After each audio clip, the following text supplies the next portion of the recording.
तैयार होगी, उसके आधार पर हम लोग चरणबद्ध। भागलपुर बिहपुर सोनवर्षा के किसानों ने रविवार को सोनवर्षा मुखिया के घर पर किसान सभा बुलाकर बड़े आंदोलन की धमकी दी है।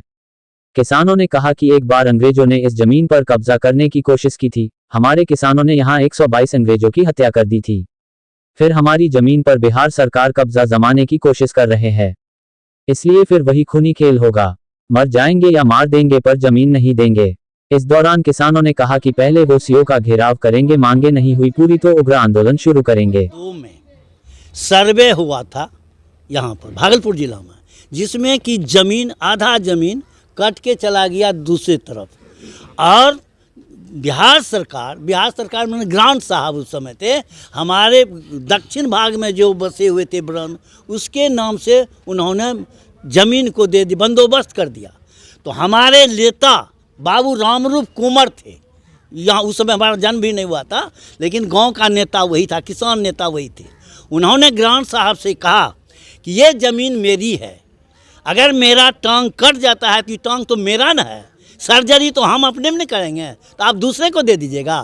तो ये बाबू रामरूप कुंवर कहे थे, कहा नहीं ऐसी नहीं होगा। तो मैंने कहा, उन्होंने रामरूप बाबू ने कहा ये ज़मीन मेरी होगी, ज़मीन लेके रहेंगे। तो इसमें उन्होंने क्या किया, जब ऊपर हो गया आसीन आ गया तो उन्होंने रैची बाग कर दिया।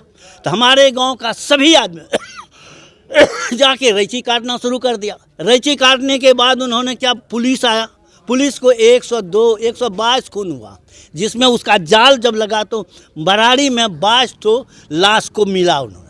तो 22 खूनियाँ हम लोग कहते हैं। 122 खून किनका हुआ था? किनका? बिलोचिया का हुआ था, ग्रांट साहब का सिपाही को था, अंग्रेज का हुआ था। हमारा एक तो नहीं मरा था, हमारे सोनवर्षा का एक भी नहीं मरा था, सब उन्हीं को मारा था। इसके बाद 22 खूनियाँ हम कहे, हमारा ज़मीन, हमारे जो इस गांव के जो थे जेल में थे। बाबू रामरूप कुंवर अंगूठा का निशान दिए थे, गरीब था और किसान था, लेकिन उनके नेतृत्व में हमारा समूचा सोनवर्षा लड़ गया।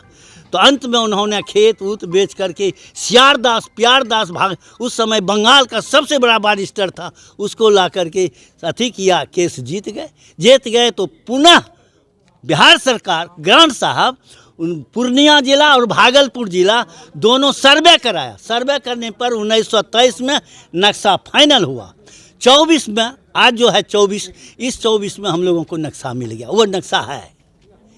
हम लोगों का यही कहना है कि जब मेरी ज़मीन गंगा के कात में है तो कटेगा, फिर ऊपर होगा, कटेगा, ऊपर होगा, तो ज़मीन मेरी ना है। तो ये सरकार अंधी, जमीन आपको नहीं मिलती है तो क्या करेंगे?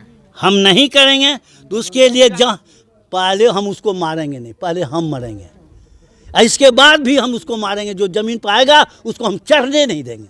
औरत हो या मर्द हो, कोई भी हमारे ज़मीन पर चढ़ जाएगा तो हम बर्दाश्त नहीं करेंगे उसको। आप अंचलाधिकारी के पास जाने की बात कर रहे थे, क्या करेंगे वहाँ जाके पूछेंगे कि आप सरकार के निचला पदाधिकारी हैं, जरा ये जो हमारा मेमोरेंडम है वो आप डीएम को दीजिए। बड़े को नहीं देंगे, डीएम मुख्यमंत्री को देंगे, वहाँ भी देंगे। आप घेराव की बात कर रहे हैं? हाँ, घेराव करेंगे।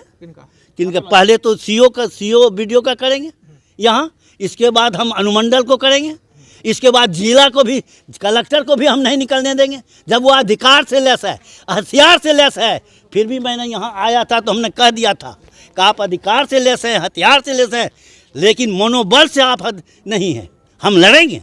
उसके बाद भी नहीं हुआ मांग पूरा तो क्या करेंगे? तब लड़ाई करेंगे, तब तो हमारा खेत है, जो आएगा काट देंगे, खेत पर हम चढ़ने नहीं देंगे। क्या ये लोकतांत्रिक परिभाषा होगी? यही होगी।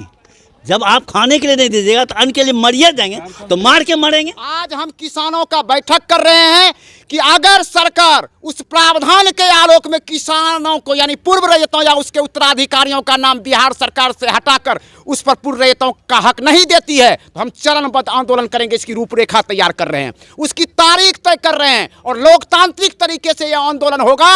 और हम जानते हैं कि संघे शक्ति कलयुगे है, और संघ ही सबसे बड़ी शक्ति है। और हम जानते हैं कि चढ़कर भी जिस श्रृंगों पर झंडा वही उड़ाते हैं, अपनी ही उंगली पर जो खंजर की जंग छुड़ाते हैं। और हम इसके लिए लड़ने के लिए तैयार हैं। और अगर हमारी मांग को नहीं मानी गई तो याचना नहीं अब रन होगी, जीवन जय या मरण होगी। इस उद्देश्य के साथ इस किसानों का एक काफिला जहां तक जाना होगा, गंतव्य स्थान तक पहुंचने का प्रयास करेंगे। ये रूपरेखा तैयार करने के लिए बैठक।